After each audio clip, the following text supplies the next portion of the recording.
Ibalong, ang kwento ng tatlong bayani ng Bicol. Ito ay si Baltog, Handyong, at Bantog. Sa matagal na panahon, naroon ang mayamang lugar na Ibalon.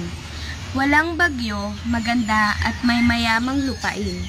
Sa kadahilanang nabighani si Baltog na gumawa ng kanyang komunidad, isang mapayapa at tahimik. Dumating ang araw na nabalitaan ni Baltog ang pagdating ng isang halimaw na tandayag. Ang tandayag ay may malaking pangil at ulo na ubod ng itim. Sinira nito ang mga pananim sa Ibalon.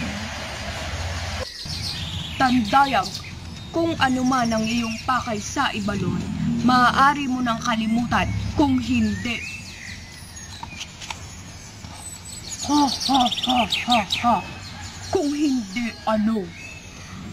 Kakainin at sisirain ko ang lahat ng pananim dito sa Ibalon. Lapastangan, pagsisisihan mong nabuhay ka pa sa mundo. Walang takot na pinatay ni Baltog ang tandayag.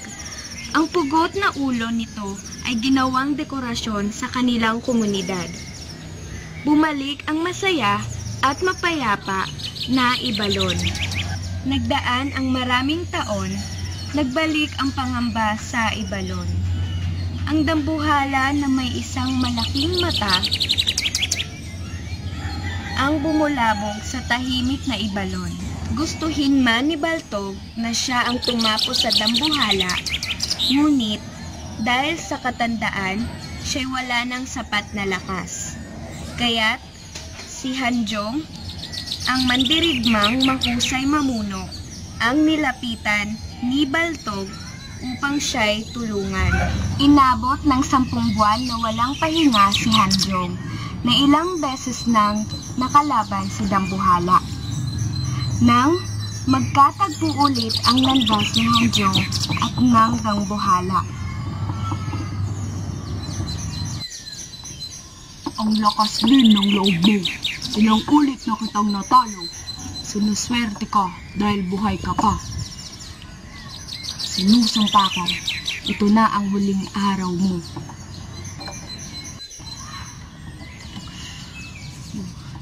Gamit ang sandata ay mabilis nitong inatake ang dambuhala sa mata.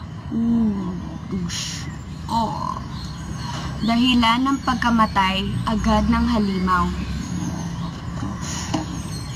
Biglang nagpakita ang halimaw na kalahating pating at kalahating ibon na may matalim na ngipin. Agad itong sinugod at pinatay sa tulong ng mga kasapi ni Handyong.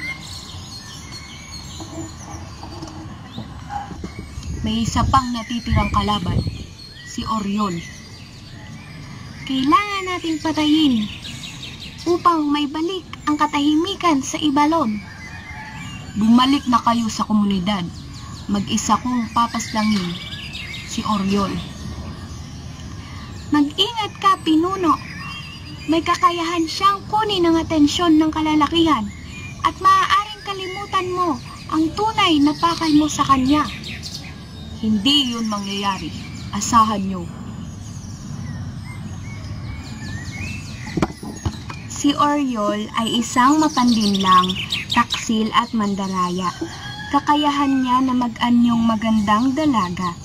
Sadyang kaakit-akit at nakakapagpabihag ng damdamin. Sinundan ni Handyong ang narinig na humuhuning tinig.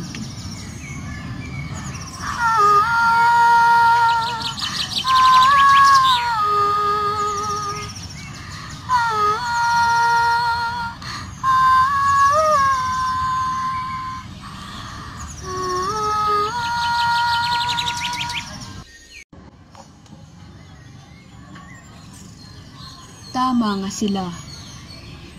Ika'y maganda at may malaanghel na boses, Oriol. Ako ay iyong hinahanap, matipunong Handyong. Anong may paglilingkod ko sa iyo? Ano ba tong ginagawa ko? Orion, kailangan kitang paslangin. Ipakita mo ang tunay mong anyo. Handyong, pag-isipan mo muna at baka ito ay iyong pagsisihan. Ilang araw at gabing lumipas nang tuluyan ng nabighani si Orion kay Handyong. Handyong, magkaroon tayo ng isang kasunduan. Tutulungan kita na mapaslang ang lahat ng mga halimaw dito sa Ibalon. At paano naman kita mapagkakatiwalaan? Dapat ay matagal na kitang napaslang. Handyong, ako ay may isang salita. May papangako ko ito sa iyo. Dahil kay Handyong, muling nakamit ng mga taga-Ibalon ang tagumpay na kapayapaan sa kanilang lugar. Matapos ang malalakas na ulan, lindol at pagputok ng bulkan, ay may nabuong rabot. Ang rabot ay isang kalahating tao at kalahating halimaw na may kapangyarihang gawing bato ang mga tao.